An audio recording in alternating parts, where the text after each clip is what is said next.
Hi, today I'd like to build a few free energy devices and prove them. If you are one of my close to 2 million subscribers or viewers, you already know that I'm a huge advocate for free energy and its role in saving us from fossil fuel, which is just killing our planet. There are tons of videos of people building these devices every day, so let's just jump into building them and the science behind them. But under one condition, don't just watch this halfway and leave as a believer or non-believer. You have to watch this to the end to be able to make a solid conclusion. Especially since I'll announce the Keysight scope giveaway at the end. First off, we see this man using a few magnets in his design and coil some wire around the rod magnets. Between the two magnets, there is enough energy created to turn on a fluorescent light wirelessly. Of course, this is a simple concept. We all know that magnets hold potential magnetic energy that we just need to convert into electric energy. I don't have the exact same magnets, but I think I can do better. See, I have two bigger magnets like this that are connected to a series of smaller magnets, and so the field of the big magnet is focused through the rod magnet. And the tiny magnets have alternating magnetic fields north-south, north-south. Now I'm going to slide some coil on top of the rod magnet. And as we know, magnetic field passing through a coil creates electricity. Especially here that I have alternating magnetic fields amplified by the field coming from the big magnet. The large alternating fields create large AC energy across the coil, which doesn't have anywhere to go, and so the unloaded voltage across the coil just rises significantly. With my setup, one of these would be enough, but the two would make a more uniform electric field at the center. As I've shown in my previous videos, a fluorescent light in proximity with high voltage starts to glow, because very high voltage excites the mercury vapor in the bulb and creates light. Hello everybody! In the next video, we have a few wires wound and coiled in a specific way to help capture the available electricity in the atmosphere. When magnets inserted into the coil, it focuses the captured energy enough to power a circuit. Of course, we know there is around 100 volts of potential voltage in the atmosphere per every meter of distance from Earth, as stated in the great Professor Feynman's lectures in Caltech University, with up to 400,000 volts from Earth to the top of the atmosphere. 100 volt per meter is huge. All we need is a proper antenna like this to pick those floating charges to create a power source. And again, we have our alternating magnetic fields in the coil to start a resonance with the captured atmospheric energy to provide a strong AC voltage. Here I'm using a low power LED light because still the captured energy is not that huge, and if I insert the magnets into the coils, as soon as it starts resonating, there, we have a shining light. Now there are different ways to wind wires around magnets for the same result. Like in this video, we have a different combination of windings and magnet form factor. But as you see, in most cases we need a pair of magnets to maximize the resonance. Here I kind of did the same thing, two big magnet piles on both sides of a bunch of tiny alternating magnets and a coil around them. And if I'm careful not to shock myself, I should be able to turn it on. There you go. Another method is to also add the available acoustic energy in the air to the mix. There is noise in the air, so we might as well use it. This guy uses a speaker and a coil around the base of the lamp to do this in a simple way. I also put a coil around the base of my lamp, connecting it to the contacts. Here I have a bigger speaker with a similar inductor soldered to its output. Of course, the speaker has its own coil and magnet that creates electricity with the acoustic vibrations, which is amplified by this additional inductor. Now, like a step-up transformer, the high voltage energy from this primary coil is transferred to the secondary coil around the lamp if they are close enough, and the lamp turns on like this. Did you ever dream about having free electricity for the rest of your life? Here, as many have done it, we have the looping cables of the power bar generating energy. It seems it is feeding energy into itself, which is a wrong assumption. When we have an extension cord like this looping into itself, we are creating an inductor.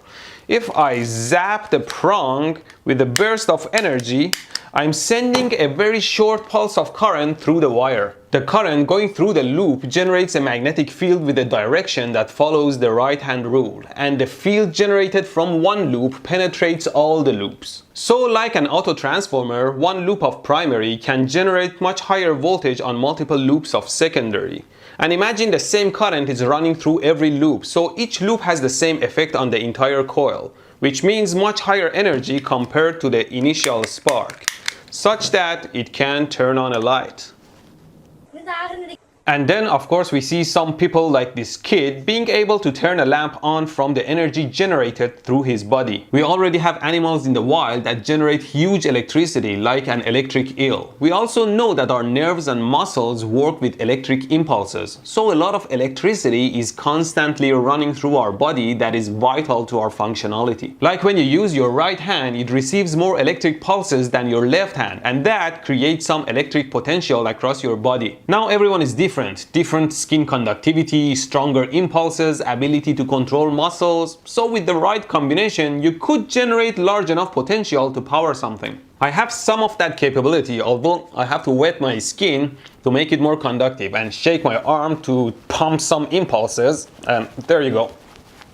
When I put it closer. And last but not the least, we have a computer fan with magnets glued on the blade and a bigger magnet close enough to push or pull the tiny magnets to rotate the blade. And of course, a turning motor generates electricity.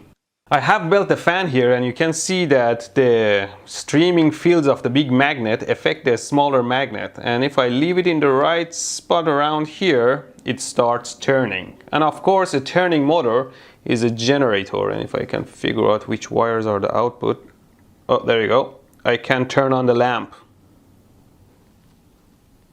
Lies. It was all lies.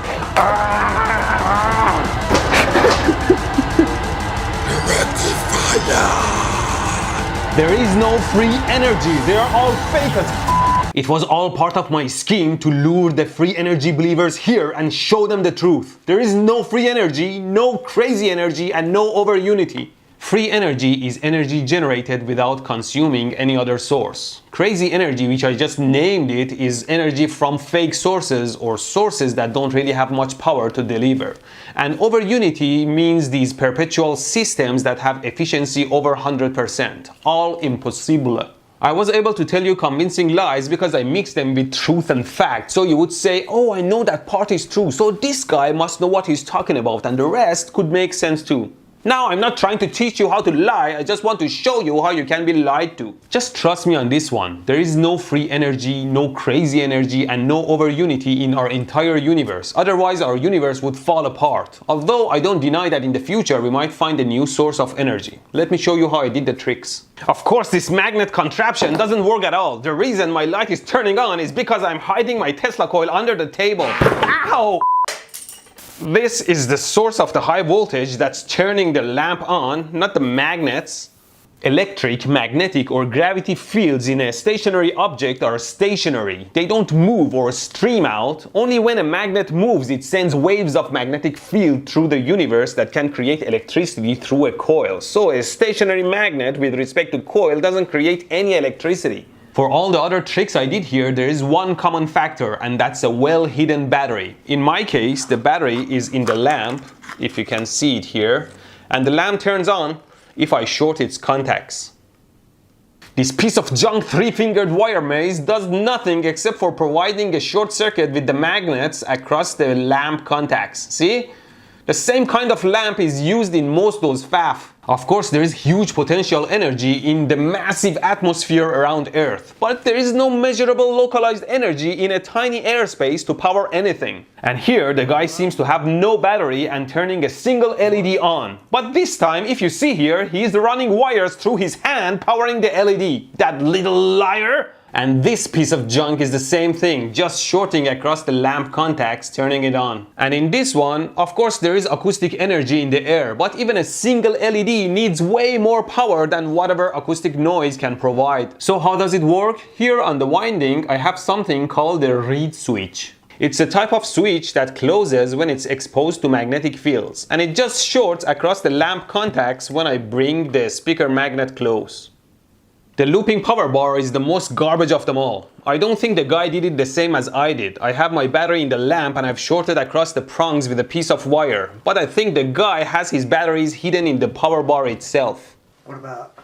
Something like what photonic induction did with his power cube, powering a light and a mixer from a cube. 9 rows of 9. 81 batteries in series. And then how about generating electricity through my body to power a lamp? That's impossible. I'm just shorting across the lamp contacts through my body, the same as what the kid was doing.